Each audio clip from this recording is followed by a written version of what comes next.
Bien, luego de esta primera exposición del doctor David Tejada Pardo, vamos a donde nos ha planteado en términos genéricos, ¿no? En términos generales, la crisis política que existe, los vaivenes que se generan en todo ello y cómo finalmente la propuesta del presidente Vizcarra, ¿no? planteando el acceso, ¿no? Es una premisa fundamental también en la cual tendríamos que también evaluar cuánto significa eso, y el tema de los medicamentos genéricos, que también es otro tema fundamental para justamente el derecho a la salud. Ahora vamos a continuar con la exposición del doctor David Jumpa Armas, ¿no? El cual nos va a plantear igualmente sus apreciaciones desde también la agrupación que él pertenece, Concertación Médica, respecto al discurso presidencial. Ante todo, compañeros, muy buenas noches, gracias por asistir. Creo que es ineludible, antes de entrar a hablar de salud, de los temas que David nos ha planteado de una forma muy clara, que es un poco el debate nacional y probablemente es el debate global, en el cual este momento en el cual nos encontramos en el país nos llama a volver a debatir, a veces debates que hemos estado relegando por estar debatiendo la última directiva o la última resolución ministerial, ¿no? Yo creo que es saludable volver a retomar esos debates. Efectivamente, no es posible caracterizar a este gobierno y particularmente a la gestión de Martín Vizcarra por fuera del paradigma neoliberal, pero sí tiene unas variaciones, ¿no? Digamos que está haciendo un neoliberalismo un tanto distinto al anterior, en el sentido de que pues hoy en todo lo que significa sus funciones como funciones de funcionario de Estado hay una impresión de que los mínimos, digamos, políticos para el funcionamiento de la democracia se están tratando de garantizar. Yo un poco me alejaría de esta mirada más pesimista de que la impunidad campea, cuando lo que probablemente estamos viendo en medios es una fiscalía fortalecida, que tenemos una líder política en cárcel, tenemos otro expresidente que está viniendo extraditado por ladrón a nuestro país. O sea, yo matizaría otro que se suicidó para evitar la cárcel. O sea, yo matizaría digamos, esta mirada más pesimista que de repente David ha estado planteando por una mirada más optimista en ese sentido, de estos mínimos que necesitamos para que para que esta democracia funcione, ¿no? Y me apuntalaría en este dato que da respecto a que en Perú podemos llegar en un referéndum un 85%. Claro, coincido que no fui muy animado a votar ese referéndum porque era una pregunta, pregúntenme otra cosa, la modificación de la Constitución, en el capítulo sanitario, en el capítulo económico. Pero bueno, con lo que quiero decir es de que es posible de que aún en estos márgenes institucionales existentes hay márgenes para que en el actual sistema democrático instalado por la Constitución del 93 hay márgenes para operar, ¿no? Y la otra pregunta es de que sí quisiera hablar porque siento que no se ha dicho, es de que si esta corrupción es solamente de los políticos, ¿no? Porque se nos ha dicho que hay una corrupción generalizada política. Y ahí sí, desde lo que conversamos en Concertación, que es este grupo de colegas, como médicos básicamente, también hay abogados, también hay cirujanos dentistas, bueno, pero básicamente médicos, es que esta corrupción no es solamente de los políticos, esta corrupción es de la sociedad en su conjunto. Es de la corrupción, a ver, no lo voy a decir, es hasta de la micro, es la falta de ética nacional que tenemos, ¿no? Desde el mismo hecho de cuando llegamos tarde, del policía que nos pone coima, del médico que cobra adicionalmente en una sala para cobrar, porque él está poniendo el equipo y tiene que cobrar, o sea, también hay de eso, ¿no? Y esa reflexión hacia adentro de que sufrimos una crisis ética profundamente social y también política, creo que es importante reconocerla para poder salir de ella, porque si no, el problema va a ser, pues como lo está planteando Vizcarra, vayamos a elecciones, porque el problema es de los políticos, y lo resolvemos llamando elecciones ahí, y me parece que ese no es el asunto. Hay un tema más hacia adentro, inclusive de cómo ha repercutido en los movimientos de sociedad civil la participación de estos, y cómo incluso los compañeros que asumen responsabilidades dentro de los movimientos de sociedad civil, ¿qué tanto compromiso tienen porque también finalmente termina siendo una responsabilidad ética en el micro nivel en el cual nos encontramos. Eso por ahí. Otro tema que creo que debí decir al inicio, en el cual tratamos de hacerlo como una norma en nuestra agrupación que colabora con Foro Salud, es declarar nuestros conflictos de interés, ¿no? Porque a veces mucho de lo que nos decimos parece, pero claro, tenemos unas formas de las cuales donde venimos yo soy médico, trabajo en la seguridad social, he tenido la oportunidad laboral de trabajar también en el sector privado de la salud, en una APP, y bueno, no recibo financiamiento de la industria, colaboramos cercanamente a Foro Salud hace ya algunos años, y esos son mis conflictos de interés, y he tenido alguna simpatía política por el movimiento de izquierdas Nuevo Perú. Entonces, lo que sería importante que todos declaremos desde qué intervenciones, de dónde venimos, ¿no? O qué grupos políticos también hemos tenido alguna afinidad o cercanías para no sorprendernos de dónde vienen, desde lo que decimos, de lo que pensamos, ¿no? Y bueno, y básicamente mi acción ahorita está concentrada en representar la concertación médica porque soy su coordinador. Y quiero ir al asunto ya en salud. Me parece que el debate sobre el costo previdencial ha resuelto un debate que teníamos hace 10 años, que aperturó la Ley Marco de Aseguramiento Universal y que el presidente el 28 de julio, si lo concreta con la ley, terminó. Porque este debate de que si es que los aseguramos con per cápita o con 131 soles o con 532, o si es, eso ya se acabó. O sea, ya nos vamos a librar de los Oscar Ugartes, de los Janice Seinfelds, y de todos los que le hicieron también desde la sociedad civil la comparsa de que el debate era ese, de que el debate era la economía, cuando el debate, creo yo, siempre debió ser sanitario. Siempre empezamos a hablar su lenguaje, empezamos a hablar el lenguaje de la eficiencia asignativa, empezamos a hablar el lenguaje que el problema era la microprogramación en el SIGA y la ejecución del CIAF, y cuando el debate nunca fue ese. Ese debate lo introdujo básicamente los economistas que pertenecen a la Escuela de la Economía Institucional, representados en USAID, ¿verdad? Y eso, si es que, y también me adhiero a lo que ha dicho David, empujemos a que ese proyecto de ley esté así como lo ha planteado el presidente en esos términos, empujemos lo que creo que es el debate urgente, la agenda que hay que cerrar, porque con eso nos libramos de todas estas otras personas que me he dado el trabajo de leer qué es lo que han publicado después del 28 de julio, que están ahí, que ya el debate es cuánto dinero, y es pertinente probablemente, cuánto dinero venga ahora en la siguiente asignación presupuestal. Es importante debatirlo, pero no es lo fundamental, ¿no? También discrepo que el debate solamente es el presupuesto. Pedro Frank lo pone en su artículo, el debate es la plata. Se acaba de decir, el debate es la plata. Nosotros humildemente de concertación decimos, el debate no es la plata. Porque es probablemente con este 5.2% de gasto total en salud pudiéramos tener mejores resultados sanitarios.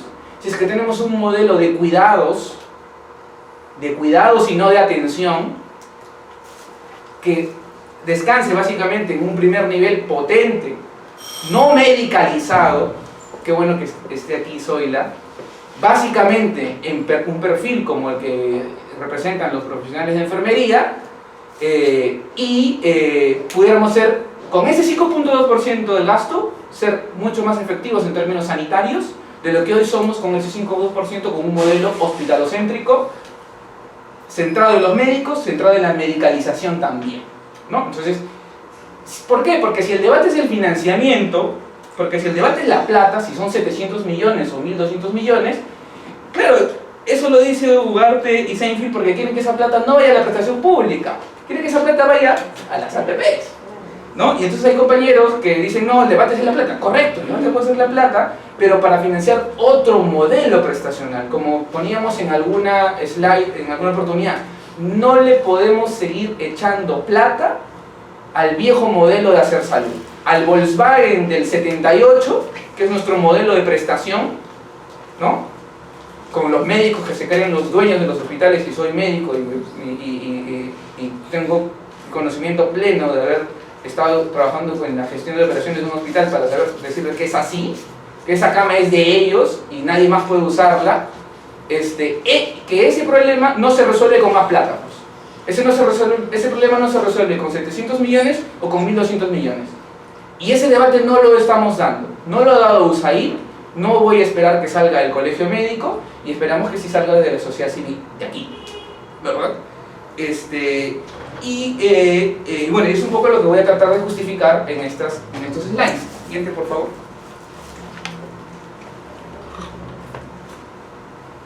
Entonces, básicamente, los elementos para analizar un modelo sanitario se basa en que tenemos ya podemos echarnos luego a discutir si es determinación o determinantes, donde hay factores claramente demográficos y sociodemográficos que hacen que nos enfermemos, ¿verdad? El ingreso, el género, todo ello. Que salud, básicamente, no ha tenido más allá de repente lo positivo de la ley de control del tabaco en los últimos 15 años, lo último de promoción de la alimentación saludable. Lo que menos hemos avanzado ha sido por acá, ¿verdad? Metales pesados, o sea, ese debate siempre estuvo fuera, ¿no? Nuevamente porque siempre estuvimos debatiendo en el lenguaje de los economistas. Y lo que probablemente siempre hemos estado hablando ha sido del sistema de salud en tanto prestador de servicios. Y ahí tenemos inputs, en una lógica bien de proceso, inputs que son las políticas, el financiamiento. El financiamiento es una partecita nada más. No endiosemos al financiamiento. No endiosemos al financiamiento. El financiamiento es una partecita. Las políticas, y ahí sí me permitiría también alejarme un poco de lo que se ha dicho, es que hay cosas que están demostradas. Y como está demostrado, así como casi como un mandato biomédico, ¿no? Como está demostrado con un RR de que el sistema inglés es mejor que el sistema americano, automáticamente eso tiene que traducirse en la realidad. Cuando los procesos políticos, sanitarios son más complejos, ahí incorporamos efectivamente la evidencia, que es un elemento, pero el otro elemento que falta incorporar es la argumentación. ¿Cómo vamos a argumentar ante la sociedad de decir de que nuestra idea es mejor que la idea la idea de nuestro contrincante político? ¿Lo vamos a hacer en el viejo lenguaje de los 70 o lo vamos a hacer en el lenguaje moderno del siglo XXI? No solamente es tener la razón, tener la evidencia, sino saber cómo argumentarla y cómo persuadir, en este caso, a la sociedad y a los tomadores de decisiones de que lo que nosotros presentamos en el correo es más que la evidencia, es más de la constatación empírica de que sí, pues el sistema americano es totalmente ineficiente y no hay que caminar por ahí.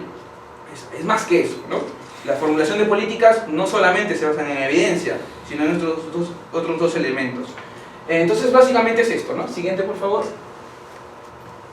Y un poco de que las reformas sectoriales, este gráfico lo he tomado de nuestro primer coordinador regional de Foro Salud, de que las reformas sectoriales tienen dimensiones.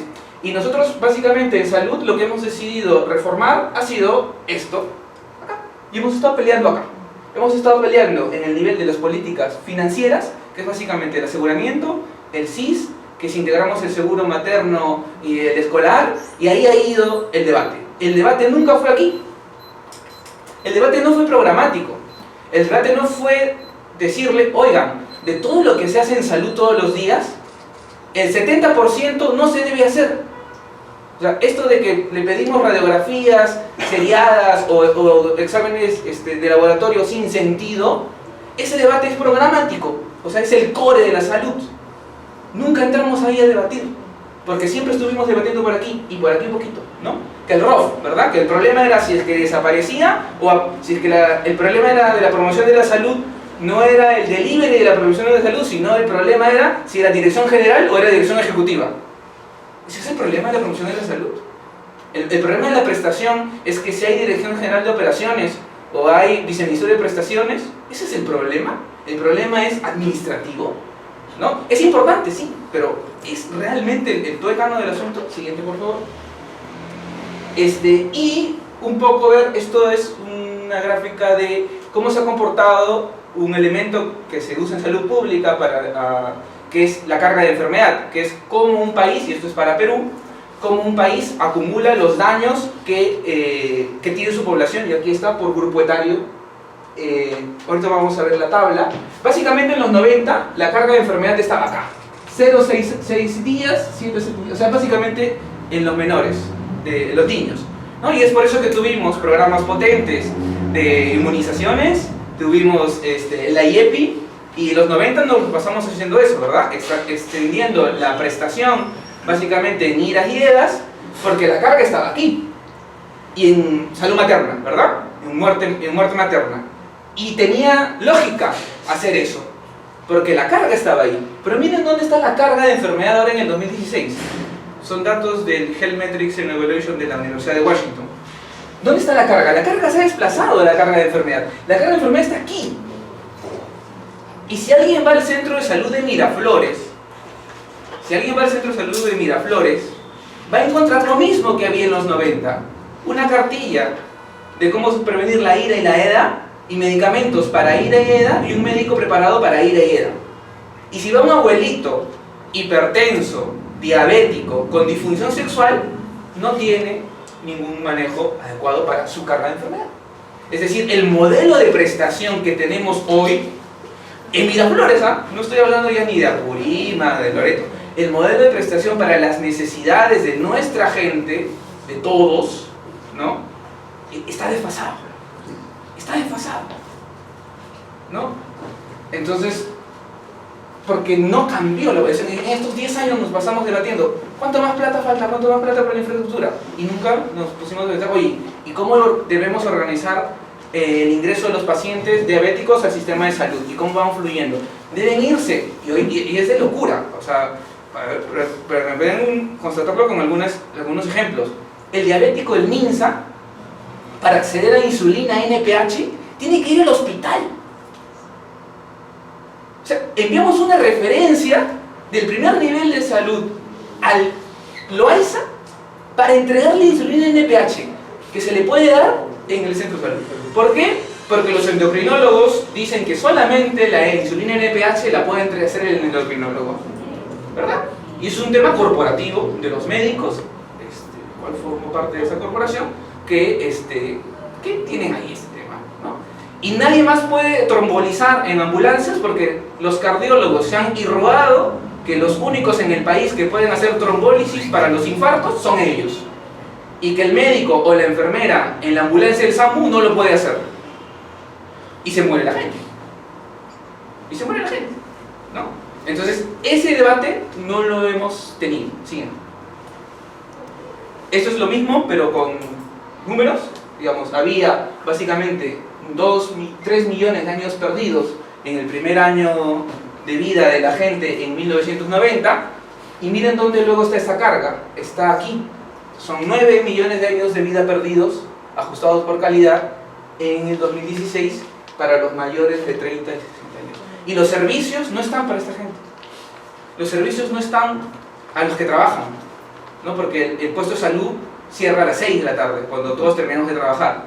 Y cierra a las 6, yo no sé por qué cierra a las 6, probablemente porque alguien tiene que ir a atender luego en la noche a otro lado.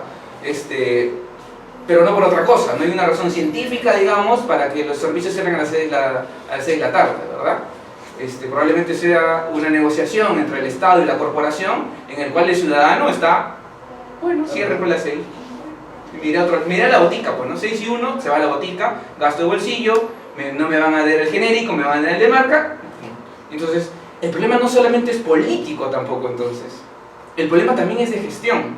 ¿Se acuerdan el tomógrafo de Loaiza?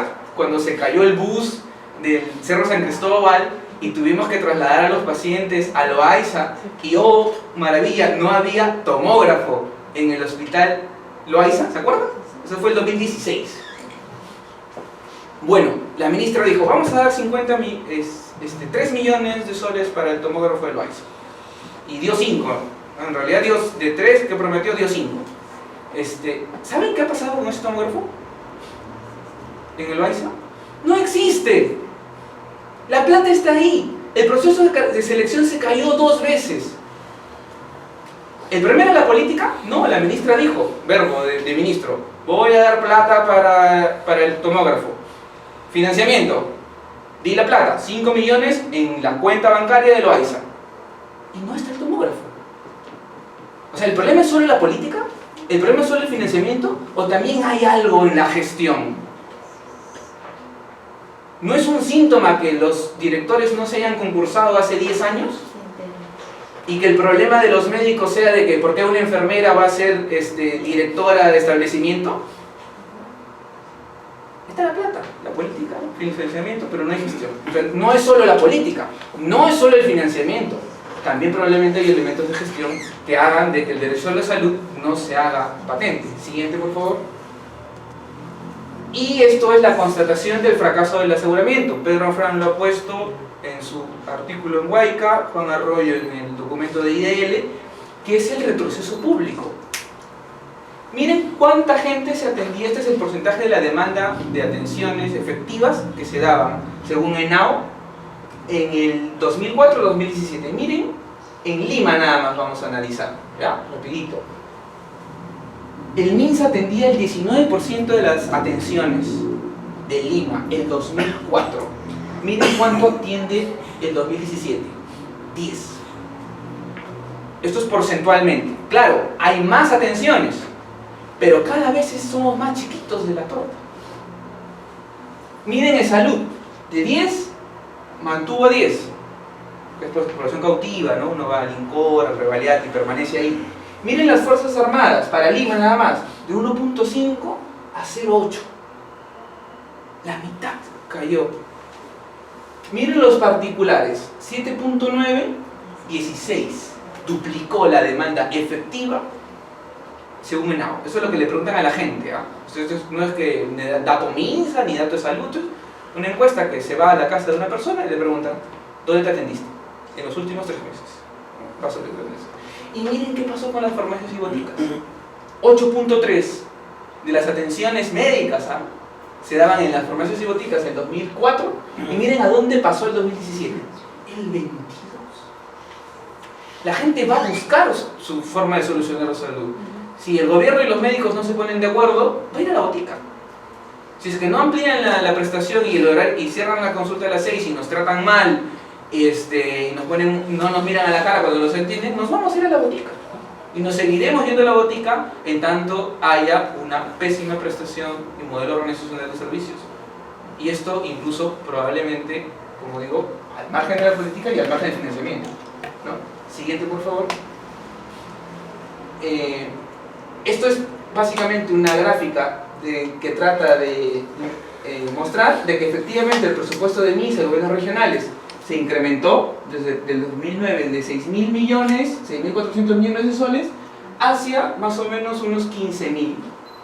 O sea, sí hubo un incremento real, eso no es... O sea, pero en el mismo tiempo, el financiamiento dedicado a presupuesto para inversión, o sea, para que el equipo de rayos X no se malogre, para que el equipo de laboratorio esté funcionando, ¿no? Para que el ascensor y los baños estén limpios, todo lo que es inversión, o sea, es la 6, los que están en el sector público saben, ¿no? La genérica 6 en la gestión pública, en el SIGA.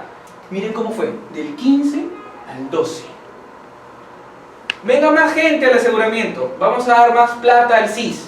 Pero ¿sabes? Tú ya ves hospital, cómo te arreglas, si es que arreglas el tomógrafo, y si es que tienes plata para mantenerlo y pagarle al ingeniero que tiene que estar ahí. Entonces, es un aseguramiento con prestación debilitada. La hipótesis política que siempre se debatió en el Foro de Salud era la quiebra de lo público. La apuesta siempre fue la quiebra de lo público, constatado en datos de NAO, constatado en esta gráfica de elaboración propia. Siguiente, por favor. Y esto, que no ha quedado muy bonito, trata de evidenciar cómo se expandió la oferta de servicios de salud en tiempos del aseguramiento. En 10 años analizamos cuántos establecimientos habían en Ayacucho en el 2009, y habían 414. ¿Y cuántos hay ahora en el 2018? 429. ¿Cuántos aumentaron en el periodo? 15. En Ayacucho. Sí, para Ayacucho. Miren Ayacucho ahora para el caso, esto es para el caso del MINSA y gobiernos regionales. Solo se aumentaron 15 establecimientos. Miren en el caso de salud, ¿cuántos establecimientos nuevos subieron de salud en Ayacucho? Pasaron de 11 en 10 años a 12. 1 aumentó. Miren cómo aumentó los privados. Habían 3 en el registro, esto se basa en el registro de IPRES de su salud. Y que antes tenía otro nombre, ¿no? El RENAES. De 3 a 23. 300% de incremento. Miren Lima, habían 376 del MINSA y gobiernos regionales, hospitales públicos y centros de salud. Pasaron a 409. aumentaron 33. Miren en salud, de 27 a 44, aumentaron, sí, 17, 63% del superproducto. Miren cómo fue en Lima Metropolitana para el sector privado. 1.436, 6.829, 376% de incremento. ¿Quién iba a aprovechar mejor el aseguramiento universal en esta clase? Y esto es ad hoc, o sea, es inversión privada al margen de APPs, porque APPs hay 4. Vamos, seamos realistas. APPs hay 4. 2 batas blancas, una bata gris y un operador logístico. Este es el médico que pone su pequeña clínica con los colegas que se organizan, el médico que abre su consultorio, pero también es la expansión privada de los capitales importantes, ¿no? O sea, ¿hay sector privado que emerge? Sí, pero no es el sector privado, pues no todo es el mismo. Porque el sector privado también somos nosotros cuando prendemos nuestra fuerza de trabajo y nuestro tiempo a una clínica, ¿no? O sea, digamos, porque el sector privado todo no es el problema probablemente, sino el que está ligado y que nos puede tener problemas en el mercado a los grandes capitales. RIMAC y su conjunto de clínicas internacional, Pacífico Seguros y todo su grupo, ¿no? Pero el problema no son los 15 médicos que se organizaron y abrieron una clínica pequeña. Ese no es el problema. Entonces, tampoco es que el sector privado todo, ¿no?, es el demonio y es el problema, sino que hay ciertos grupos que sí pueden generarte presión, posición de dominio, y otros no. O sea, no todo el sector privado es igual. O sea, esto se hace más complejo, ¿verdad? Siguiente. Y básicamente, cuando hicimos ese mismo análisis para saber qué establecimientos habían crecido, ya por el caso de Lima, ya desde el 900, porque se puede hacer esas gráficas ahora, básicamente han sido privados. Los azules privados, rojito, es esto que indica cada año. Cada año indica cuántos establecimientos nuevos se abrieron ese año. El puntito aquí es que en este año, el 2009, se abrieron así de públicos y esta barra grandota es así de privados. Pero luego vamos a mostrar qué privados son, porque no todos son clínicas internacionales ni clínicas delgados, son los privados pequeños. Y es por eso que le hemos puesto ahí que es una medicina nueva, es una medicina de bajo costo, así como las aerolíneas de low cost, bajo costo y baja calidad también. La silla chiquita, ¿no? Igualito, ¿no? Igualito ha sido en salud. Siguiente. Básicamente han sido establecimientos del primer nivel, privados. Las clínicas que están por acá han sido las menos, ni 10 en el mejor de los años. Y ni hablar de las clínicas grandes, han sido 2. 2, 1, 2. O sea, no es que tengamos una gran oferta privada tampoco. O sea, esos 6.000 y tantos que les mostraba es nada en comparación de la oferta privada sanitaria que hay en otros países, ¿no? Ha sido también el crecimiento de la oferta privada de clínicas medianas y clínicas grandes, más bien modesta, porque también poner una clínica privada para rentabilizar y ganar lo que ellos quieren ganar no es negocio, ¿no? Recién lo estamos viendo en un par de clínicas del grupo Intercorp que han abierto en Los Olivos, y creo que otra que quieren abrir, ¿verdad? Para completar el tema de lo que conocemos como la integración vertical. Siguiente, por favor. Entonces, lo que queríamos decir es de que por encima en el centro de los cuidados de la salud debe haber un buen argumento, ¿no? Debe haber evidencia, sí, pero debe haber un muy buen argumento por encima de la evidencia, ¿no?, se encuentra la argumentación que lleva a la confianza basada en la percepción del paciente. Y nuevamente aquí poniendo en el centro, esto es lo que se debate en el Reino Unido. En el Reino Unido no se debate solo el per cápita y la política, no, es la gestión clínica. ¿Cómo hacemos que ese pequeño servicio del piso 10 del Revaliati funcione eficientemente? Porque a ellos no les hemos tocado, ellos, esos jefes de servicios, lo único que hacen, vamos a ser sinceros, es hacer horarios, ¿verdad? Y eso es su gestión. Y eso no es pues la gestión clínica moderna en un hospital de 1.300 camas como el Revaliati. No puede ser que un jefe de departamento que tiene un rol de gestor clínico, su función sea hacer el horario. Es inadmisible, en el público o en el privado, en el público o en el privado, y a eso no le hemos tocado, ¿no? Siguiente, porque lo que necesitamos empezar a debatir en el sistema de salud son estas cosas, ¿no? cómo que las intervenciones sanitarias que hay hoy y que debemos dejar de hacerlas, por ejemplo la homeopatía, que no tiene ningún valor clínico y que es agua para los pacientes y es falso, una falsa esperanza, un paciente sufriente y doliente del cual se aprovecha también esta parte de la sociedad anética que lucra efectivamente y que mercantiliza la vida. Y eso no es solamente Rocco Benavides o es no, sino también un grupo de nuestra sociedad profesional de salud que por medio de la charlatanería lucran con el dolor de nuestra gente. De eso no solemos hablar mucho, ¿no? Solemos hablar de la CONFIEP y sus problemas, pero no solemos hablar mucho de los pequeños mercaderes de la salud que también lucran con nuestra salud, ¿verdad? Entonces, debemos empezar a decir, oye, estas intervenciones que están haciendo en los hospitales, ¿son inseguras? Primero, ¿son eficaces? ¿Son seguras? ¿Son necesarias? ¿Son útiles? ¿Aumentan la calidad de vida? Ponerle a un abuelo, que lo hemos tenido en el hospital donde yo he trabajado, abuelito de 80 años, diabético, enfermedad renal crónica, estadio 5, en diálisis. 3 veces a la semana, trasladando a un señor que no se beneficia en nada de una terapia hemodialítica, porque al nefrólogo se le ocurrió que tenía que venir. Y ese paciente no tiene que recibir diálisis. Afectamos su calidad de vida de él, de su familia, que tiene que pagar de su taxi para ir al hospital a las 5 de la mañana en su turno, 3 veces por semana. De eso no debatimos. De ese dolor, de ese... ¿Por qué? Porque, como digo, y redondeo la hipótesis, hemos estado discutiendo en el lenguaje de los economistas y en el lenguaje de los salubristas. Esperemos que empezar a discutir de ahora en adelante. Bueno, eso es lo que quería compartir con ustedes, compañeros. No sé si me he excedido, pero muchas gracias.